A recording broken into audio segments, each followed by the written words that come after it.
કેમ છો બાળ દોસ્તો? આજે આપણે ધોરણ 5 વિષય આસપાસ વિકાસ મૂલ્યાંકન લક્ષી એસાઇનમેન્ટ 2024 પ્રથમ સત્રની અંદર પ્રશ્ન નંબર 1નું સોલ્યુશન જોઈશું. જો વિદ્યાર્થી મિત્રો હજુ સુધી આપણી ચેનલને સબસ્ક્રાઇબ ના કરી તો કરી લેજો. બાજુમાં આવેલા બેલ આઇકન દબાવી લેજો જેથી આવનારા વિડીયો નોટિફિકેશન તમને મળતું રહે. ચાલો આપણે પ્રશ્ન નંબર 1નું સોલ્યુશન જોઈએ.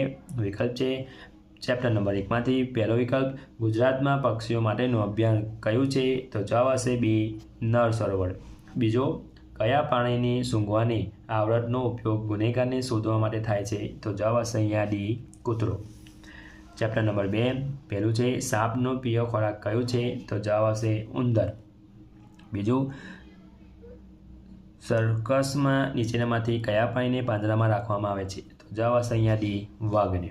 ચેપ્ટર નંબર 3 ખોરાકને મોંમાંથી જઠરમાં લઈ જવાનું કાર્ય કોણ કરે છે? તો જવાબ હશે બી અન્નળી. બીજું નીચેનામાંથી કયા મસાલાનો સ્વાદ તીખો હોય છે? તો જવાબ હશે બી મરી.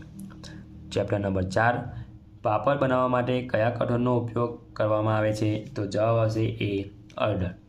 બીજું નીચેનામાંથી કઈ ઋતુમાં દૂધ જલ્દી બગડી જાય છે? તો જવાબ હશે અહીંયા સી ઉનાળામાં.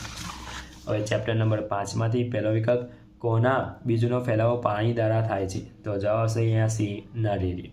બીજું નીચેનામાંથી કોનું બીજ કાંટાવાળું છે? તો જવાબ હશે અહીંયા એ ગોખરું.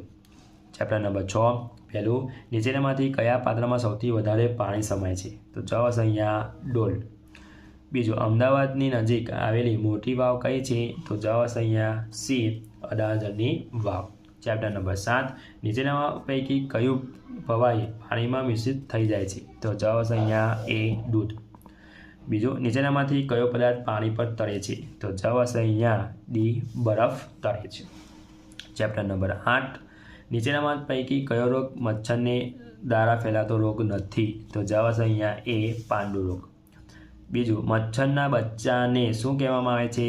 તો જવાબ હશે અહીંયા સી પોળા કહેવામાં આવે છે. ચેપ્ટર નંબર 9 પહેલું પર્વતારોહણથી કયા ગુણોનો વિકાસ થાય છે? તો જવાબ હશે અહીંયા આપેલ તમામ. બીજું પર્વતારોહણ કરેલા ખડક પર ચડતી વખતે શી કાળજી રાખવી જોઈએ? તો જવાબ હશે અહીંયા સી શરીર 90°ના ખૂણે રાખવું.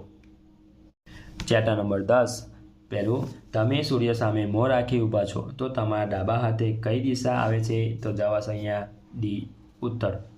બીજું પ્રાચીન સમયમાં રાજાઓ યુદ્ધમાં કયા પ્રાણીઓનો ઉપયોગ કરતા હતા? તો જવાબ હશે અહીંયા એ ઘોડા અને હાથી.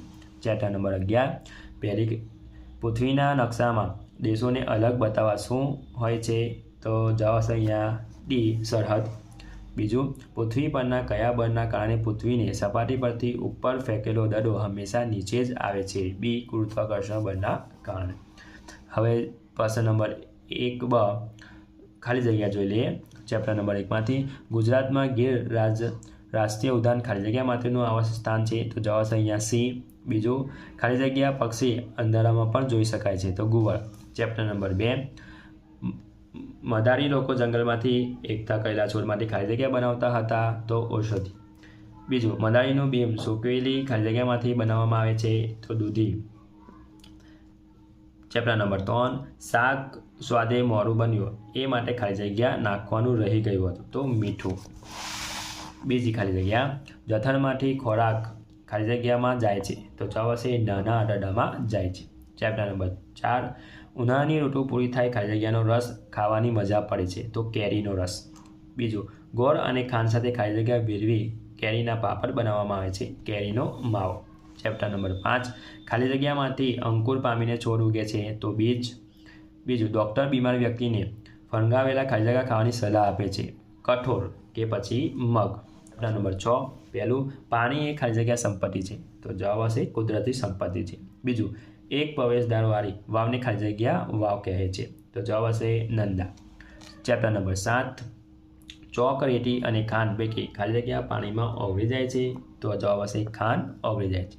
બીજું પાણીને ઉકાળતા તેનું ખાલી જગ્યામાં રૂપાંતર થાય છે? તો વરાળમાં રૂપાંતર થાય. ચેપ્ટર નંબર 8 પહેલું પાણીમાં રહેલા પોળાનો ખોરાક તરીકે ઉપયોગ ખાલી જગ્યા કરે છે? તો માછલી.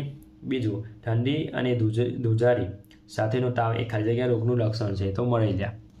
ચેપ્ટર નંબર 9 પહેલી ખાલી જગ્યા મિઝોરમ રાજ્યની ભાષા ખાલી જગ્યા છે? તો મિઝો છે.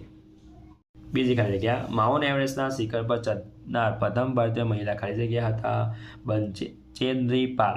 ચેપ્ટર નંબર 10 તમારું મોં ઉત્તર દિશામાં હોય તો તમારા ડાબા હાથે ખાલી જગ્યા દિશા આવે છે તો પશ્ચિમ આવશે. બીજી ખાલી જગ્યા પહેલાંના સમયમાં રાજાઓ હાથી પર ખાલી જગ્યામાં બેસીને શોભાયાત્રા કરતા હતા તો અંબાડી. ચેપ્ટર નંબર 11 સૂર્યની આજુબાજુ ખાલી જગ્યા ફરે છે તો જવાબ આવશે પૃથ્વી. બીજી ખાલી જગ્યા માનવી દ્વારા અવકાશમાં તરતા મૂકતા ઉપગ્રહની ખાલી જગ્યા કહે છે તો કૃત્રિમ ઉપગ્રહ કહે છે. જો વિદ્યાર્થી મિત્રો આ મારો વિડીયો ગમ્યો તો લાઈક કરજો, તમારા ફ્રેન્ડ સાથે અચૂકથી શેર કરજો.